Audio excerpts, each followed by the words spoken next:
Alright, this review's all over the place. My mind is so scattered because, like I said, I'm not really feeling very well.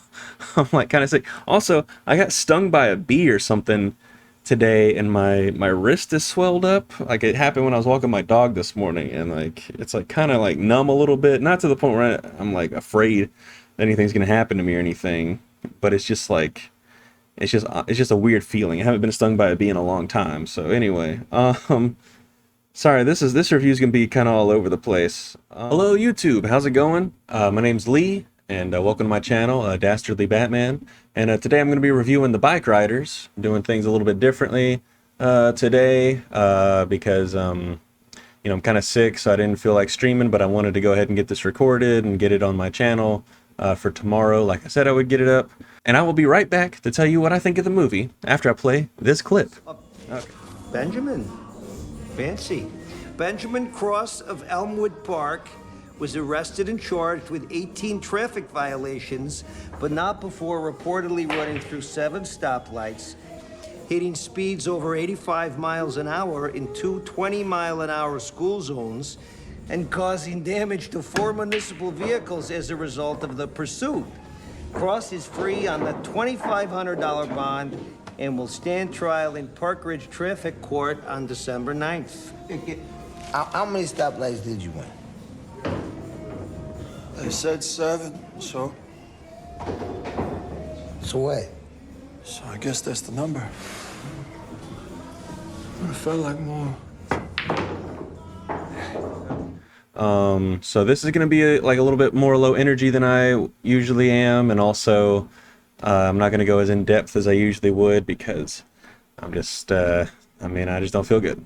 I'm hoping to feel better tomorrow and get some streaming done. We got a lot of games we got to catch up on and play through, anyway, let's just not even talk about that right now. So, The Bikeriders is a new film from Jeff Nichols, and it's also written by him, and it's based on a book as well of the same title, and it stars Jodie Comer, Austin Butler, Tom Hardy, Mike Faced, and we'll add Michael Shannon in there, and the rest I don't want to name because it's quite a lot of people in this. It's really a who's who of, hey, I really like that guy who shows up in this, and to be honest with you, normally I would, but man, I don't feel like having to find all the pictures for everybody for this movie because there's a lot of actors in it, and like I said, I'm not really feeling good. But let me pull out my notes here.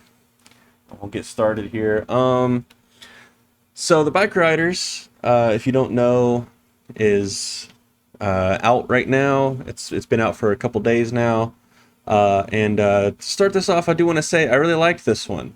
I thought it was a lot of fun. It's really like a vibe movie. But one of the things that I think I was most surprised about is that it really is kind of sort of mostly Jodie Comer's movie in a way. Now, granted, I will say, there are 3 leads in this, in my opinion, and that is Austin Butler, Jodie Comer, and Tom Hardy.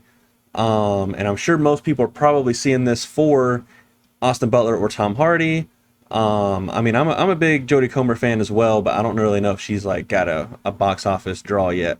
But I thought she was fantastic in this, and she's really like kind of the only woman in the movie. There's other women who show up here and there. They play like the wives of some of the other guys or girlfriends of some of the other guys, and they show up from time to time. Tom Hardy's wife, I can't remember who plays her, but she was pretty good in the few scenes that she's in.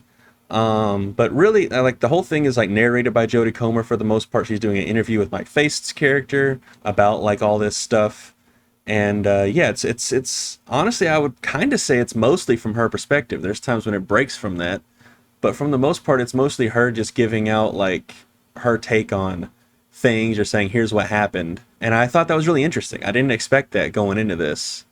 I really thought it was going to be a more kind of almost traditional kind of like movie, and I'm glad that it wasn't. It was a nice surprise. I also got to say that it felt really authentic. It takes place in like the late 60s to the early 70s. It's like over a period of time, and it looks the part. It's extremely, detailed in that regard. I think it's funny. I thought the accent work was really good, but I saw some people online complaining about the accents.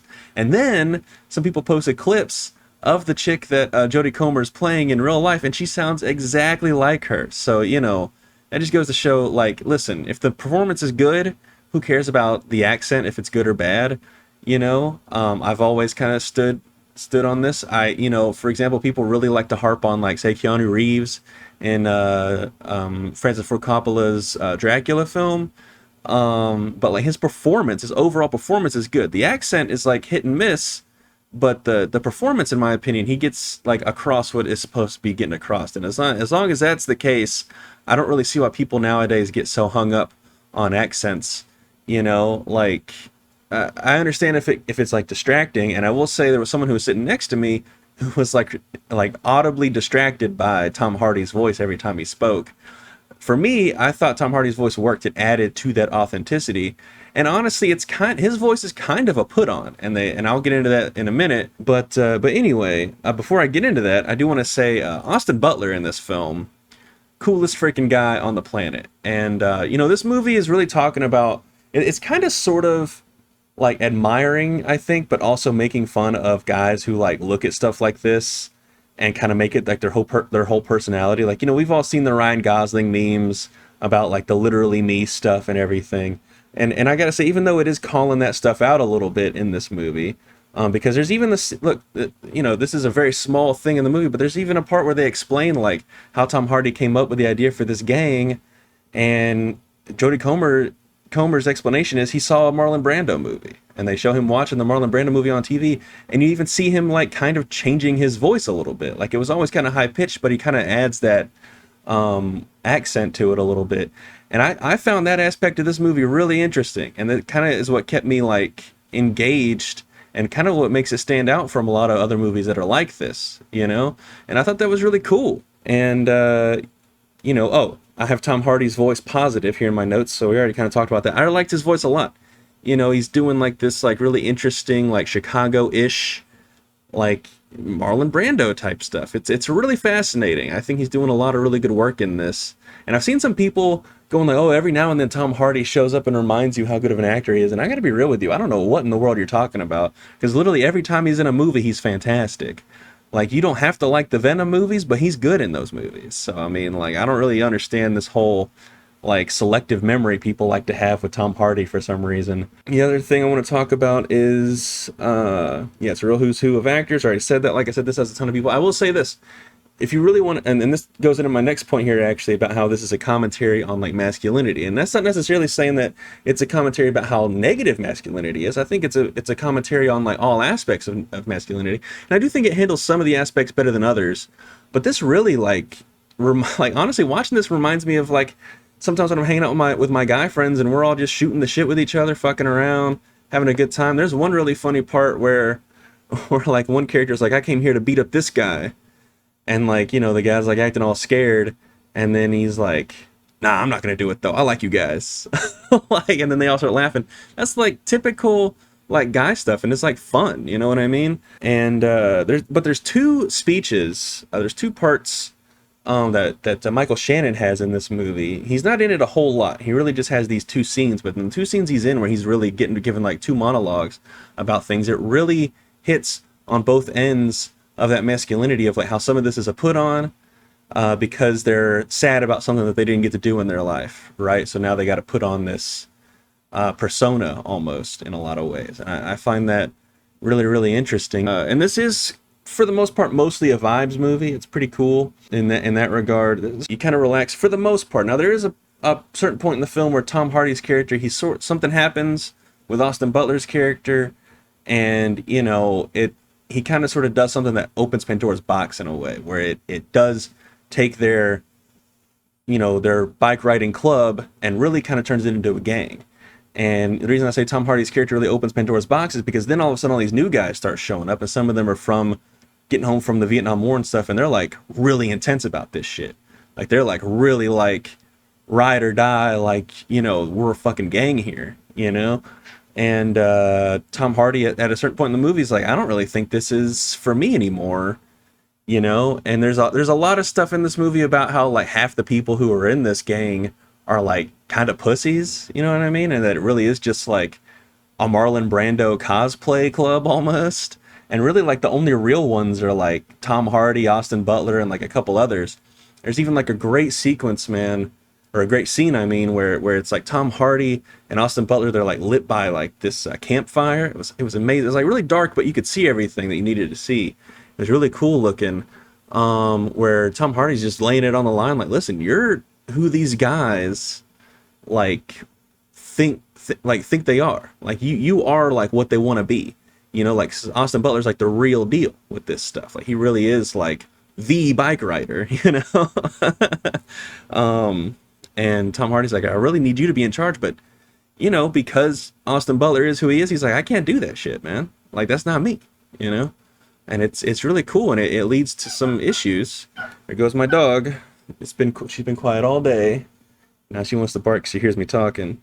She does that for attention. It's funny. Even though the movie is kind of making fun of this, it is one of those movies that made me want to ride, like just get on a bike and ride with my boys.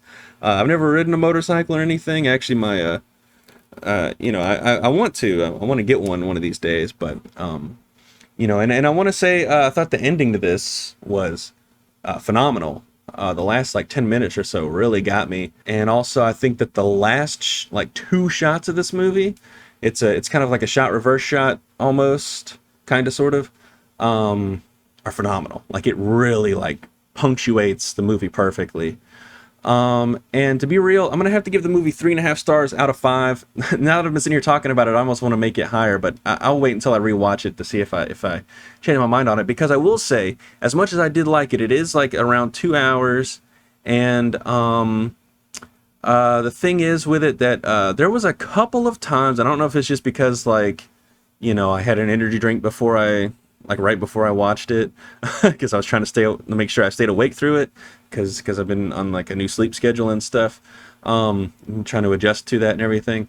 But I did kind of, my attention waned like here and there. So that's what really kind of bumped it down to 3.5 stars for me, and everything. So anyway, guys, like I said, my name's Lee. If you enjoyed this video, this very chaotic review of the Bikeriders, please hit that like button and subscribe if you'd like to see more. And I will actually be back with reviews for Exorcism, starring Russell Crowe, A Quiet Place, Day 1, Kinds of Kindness, and the new Kevin Costner movie Horizon, Part 1. And I'm very excited to see all those movies. So, you know, some extremely awesome people involved in every single one of those movies. So I'm excited to review all of those. That's really kind of like my whole week right there planned out as far as videos go for YouTube. And as far as streaming goes, I stream over on twitch.tv/thedastardLeebatman, which you should see in this top part right here. Sorry, I forget that it's like reversed on the camera. It's like mirrored, I mean. And you can go there and follow me. I usually stream my reviews live, and then we play a game or something. And I try to get the gameplay stuff that I really like up on the channel. And as far as streaming goes, I have got to catch up on stuff that I already started and finish it. And then, so we got Resident Evil 4 Classic to finish. That's the first thing on the docket, I think. Then we'll finish up Mullet Mad Jack.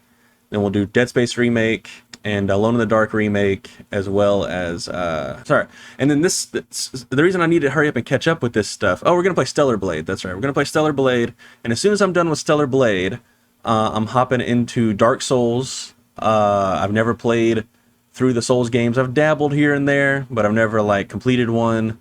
Actually, I think I've never really even played Dark Souls, like 1, 2, or 3. And that'll really lead, like, I really want the whole rest of summer to be like a Souls or a FromSoft summer, however, whichever one sounds better. So yeah, that's what I'm up to and everything. And like I said, I'm not streaming this, but usually I do put all of my VODs up 1 week after I stream them onto my other YouTube channel, Blended Caramel, completely unedited. And I just kind of post whatever I want on that channel. So I post my VODs, as well as, like, I posted like a couple short films I did in college. They're not very good, but check them out if you want to. So anyway, guys, that's my review for the Bikeriders. Hope you enjoyed it, and I'll see y'all in the next video.